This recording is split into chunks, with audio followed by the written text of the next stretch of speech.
What's good, everybody, and you're watching JDN, and this is the MyNBA World episode 23. In this video we will be looking at the All-Star activities, and you don't want to miss the first event, which will be the Rising Stars game with the user created players going up against each other. But first, we have the final trade deadline moves to look at. The first one, the Mavericks will trade the 30-year-old Christian Wood and the 36-year-old Nikola Vucevic for the 27-year-old Michael Porter Jr. from the Thunder. Dallas opting to receive the young forward that is entering his prime over the old vets. The Mavs will now have a big three of Luka, LaVine, and MPJ leading the way. And for the next trade, we need to take a look at some of the Wizards stats. Last season, the Wizards were a mediocre 40-42 and ended up being the 7th seed and losing in the first round to Milwaukee. But after losing third-year guard Paul Thompson in free agency, the team has tanked to astonishing levels. Now a 5-54 team with not even a 10% win percentage. The 2012 Charlotte Bobcats had the worst record with a 7-59 record with a 10% win percentage. AKA, the Wizards are on pace for the worst record in NBA history.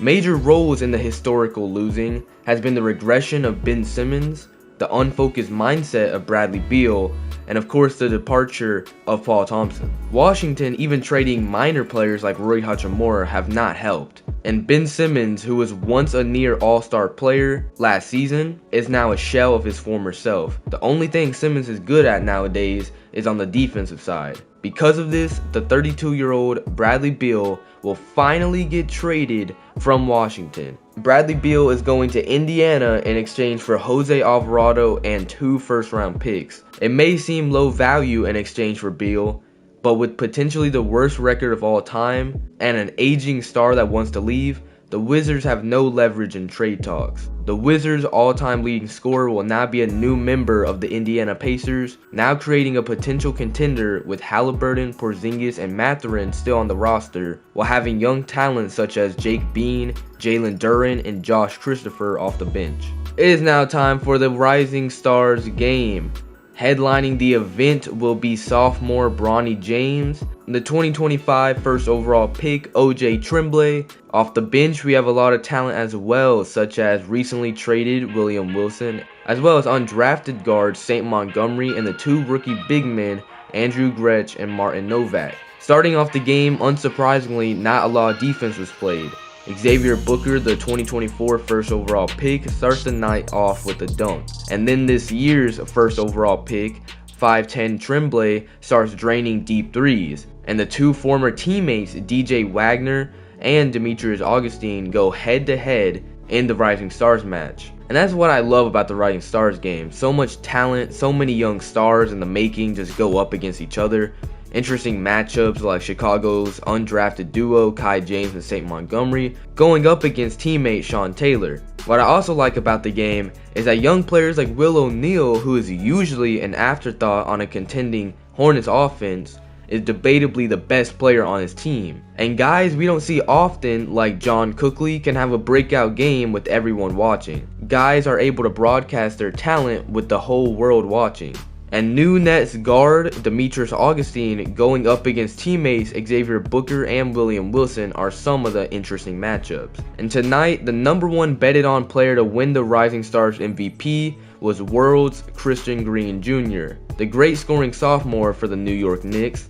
His playstyle compared to McGrady, and his Green's playstyle is why the fans are choosing to pick him for the Rising Stars MVP. His flashy play with his high-flying and explosive offensive game translating well to All-Star Weekend. But an unexpected star tonight, William Wilson, ended up showing out while matching up against Christian Green, blocking Green's 3 that seemed to be open, then hitting a pull-up 3 right in CGJ's face at the buzzer to end the first half. The World team up 67-58, led by Christian Green's 14 points and Demetrius Augustine's 11 points and 7 assists. But in the second half, World's Demetrius Augustine went on a tear, breaking defenders' ankles and making flashy layups on the other side, while dunking on multiple defenders and still getting his assist in. The USA team still attempted to put up a fight, Spurs center John Cookley leading the way, ending the night with 24 points and 13 rebounds, getting 3 blocks as well. Cookley getting the dunk in transition, getting the crowd on their feet,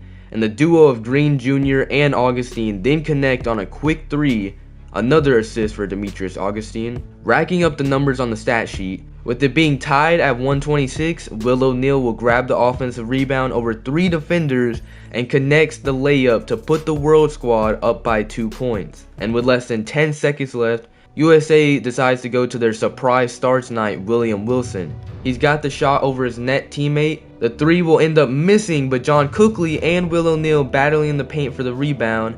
Puts it up, and it'll just bounce left side, and the sophomore nearly just tied up the ball game, and the world team will end up winning the All-Star event 128 to 126 in a tightly contested game. Fans happy with the intensity of the match, actually drawing in fans, and the Rising Star MVP will go to Demetrius Augustine and his monster 22-point, 15-assist game in only 31 minutes of play, being the leading force in the second half for this world team to keep up the momentum and win the game, and forcing William Wilson to miss that last second 3. Next up, we have the dunk contest with John Morant, William Wilson, Kadon Ryan, and Demetrius Augustine, 2 Nets teammates, and Kadon Ryan being in the slam dunk contest for back-to-back years. And with superstar John Morant, many have John Morant winning tonight, maybe even Kadon Ryan. John Morant goes up for his first attempt, and a solid dunk, nothing crazy, high intensity, the celebration on point. Pretty good dunk for John Morant, but it was maybe in the 30s. It's not that good of a dunk. Pretty good dunk, nothing insane, and the judges will give him a 39, pretty much what I was thinking as well. William Wilson is going up for his dunk, and that's actually clean. Between the legs, switches hands, and goes right side. Now, that's actually a really good dunk. I would give that definitely in the 40s, maybe around the 46, 47. The judges are going to give it a 42. At least it's in the 40s, and he is in first place so far. We now have Kadon Ryan. Yeah, that's mediocre. That's pretty bad. Kadon Ryan last year was also really bad in the dunk contest, so this isn't really that surprising. I've seen him do better dunks in game, and they give him a 32. I was thinking more like a 35, but 32 would do. Demetrius Augustine goes up.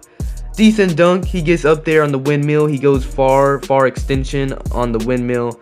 Pretty good dunk. Maybe like a 37. 30. Well, I guess the judges do not like windmills. Demetrius Augustine will be in last place while William Wilson is in first place. So Nets teammates are having polar opposite performances.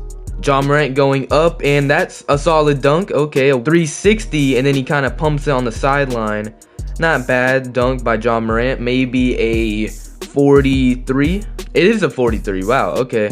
Well, William Wilson still in first place, and he will be going up next. He goes with a kind of similar dunk, this time with the left hand, and it's not on the sideline, it's more straight on, and they give it a 48. Wow, the judges may be just a little bit biased. William Wilson did that after. And there's Kadon, also a copy of a dunk. That's what William Wilson did, but also not on the sideline, so it's probably going to get better than 42. 46. Yeah, I mean, Kadon has never been good in the dunk contest. Maybe they just need to stop voting him in because he never performs well. So William Wilson is in first place, and it looks like he's going to win it. A pretty similar dunk as well. I actually like that dunk by Demetrius more than the other, pump dunks that the other contestants did. Just kind of the flashiness. He dunks it and then kind of turns away as he did it. 43, solid score. But that will mean William Wilson will easily win. William Wilson went for surprising for the USA squad to now surprising the world in the dunk contest. Next up, we have the 3-point contest with Paul Thompson, Devin Booker, Dame Time, LaMelo, Tatum, and Izzy. Dame Time, the most betted on player to win this event. I kind of wish to see Curry here. This may just be his last year of playing basketball, so I would have liked to see Curry. But we do have reigning 3-point contest winner Paul Thompson in the event. And I was pretty surprised to see Izzy here. I didn't think he was that good of a 3-point shooter to be in here. You had guys like OJ Tremblay who could have made it, but I'm not mad at seeing Izzy in a 3-point contest, especially since I don't think we're going to see him in the rest of the All-Star weekend. Paul Thompson going up first. He's doing solid. Paul Thompson last year actually won it as a Wizard, maybe he can win it this year on 2 different teams. He has 19 so far, very good. Again, Paul Thompson is one of the best 3-point shooters, great 3-and-D player, just 3rd year in the league, and he's draining threes, and he will finish with 23 points, number 1 so far. Next, we have Devin Booker, who's obviously having a great year with Phoenix, and he has 17 points so far. Very good scoring for Devin Booker, and he's going to the corner for 20, 21. He can get Paul Thompson, and he does. He ties up Paul Thompson with 23. Next, we have Dame Time, the most betted on player. He's starting off a little bit slow, and he's going to make the money ball, and then he's going for the Mountain Dew shot. He makes that. That is actually very big. That seems to be Damian Lillard's favorite spot, is that Mountain Dew. That's kind of made just for him. And the money balls going in. Okay, so Damian Lillard racking up the points with the money balls. Damian Lillard goes and he bricks a lot of shots, but he has 22. Does not finish with 24, but he is still in 3rd after Paul Thompson and Devin Booker tie for 23. LaMelo Ball does absolutely awful. He will never be invited to the 3-point contest again. Jason Tatum, he's actually doing pretty solid. Everyone's doing pretty good. No high 20s, but everyone's kind of getting around that 20 mark besides LaMelo Ball, who did absolutely awful. Tatum will get 22, and now it's time for Izzy Ball. He needs at least 22 to tie Jason Tatum, and then they can go to sudden death. If he gets 23, he's in, and he's doing pretty good so far. Did good on the wing. He does make the Mountain Dew shot. That is very big, and he's got his money ball rack. He does solid. He's hit 4 out of 5 on the money balls. Does go on the wing. Okay, he has 21. He just needs to make 1. He just needs to make 1. Just 1 shot. 1 shot Izzy needs to make. If he makes this, he's in. And he doesn't make 1 on the corner. And Izzy is out. Wow, he could have made any one of those corner shots and it ends up being second to last. That's what happens when you get a little nervous on that last rack. Next up, we got Dame Time. In the finals, he has 16 points. I don't think that's going to cut it. Paul Thompson will be up next, and he's going to show Dame Time how it's done. He's draining the shots, but he's kind of going a little slow. He's inconsistent right now. Maybe the nervousness is getting to everyone. He misses Mountain Dew. He only has 11. He's on his money ball. Okay, he hit 2. Drains another one. Okay, that's actually big. He doesn't make any on the corner, but he does beat out Damian Lillard with 17. Devin Booker, he's got 10 so far. Draining shots. Ooh, air ball just completely misses. I think Paul Thompson may have this. Devin Booker, he's got 12 going to corner. This is his money ball though. He hits 2. He just needs 1 more. Just 1 more. Final shot again. No! And he's going to lose by 1.